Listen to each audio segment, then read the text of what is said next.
So to anyone who has Netflix, you will obviously have noticed the streaming service desperately encouraging you to watch Orange is the New Black. It for some reason assumed that I would enjoy a show set in a woman's prison. I don't know, maybe it can see my internet history. I may have to go and delete some stuff.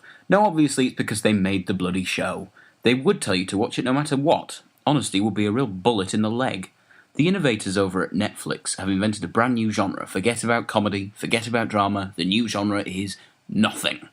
The running time of every episode is nearly an hour, and during that time there's maybe 5 minutes of character development. The other 45 minutes feels extremely padded, with awkward attempts at comedy.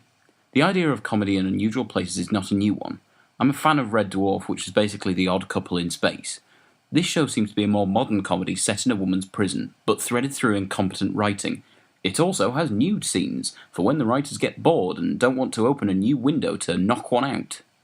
Just to clarify something, I don't think that every show should be a comedy, but when you start forcing in jokes to a show that could have worked as a gritty prison drama set around a fairly posh girl slowly losing her old life, you're trying to write a comedy. No one would like Schindler's List if Liam Neeson had been dressed as a clown and rode a unicycle for the whole thing. Since it's set in a woman's prison, the number of male characters is low. There's the main character's fiancé who says bye-bye to his American Pie in the first episode. Seriously, that awful joke is better than anything in this show.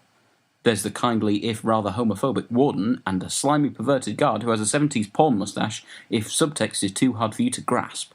The true moments of character involve the inmates, as their past is shown to us in flashbacks, and it's a really effective way to empathise with the characters. It's just a shame that breaks have to be thrown onto the character drama for awkward sitcom humour. If your gritty prison drama has moments that will make a studio audience laugh, you may want to take a second look at your script.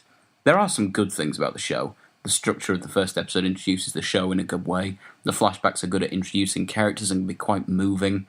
But the bad points far outweigh them. I've beaten the awkward humour drum enough, but also I found the main character really tiresome.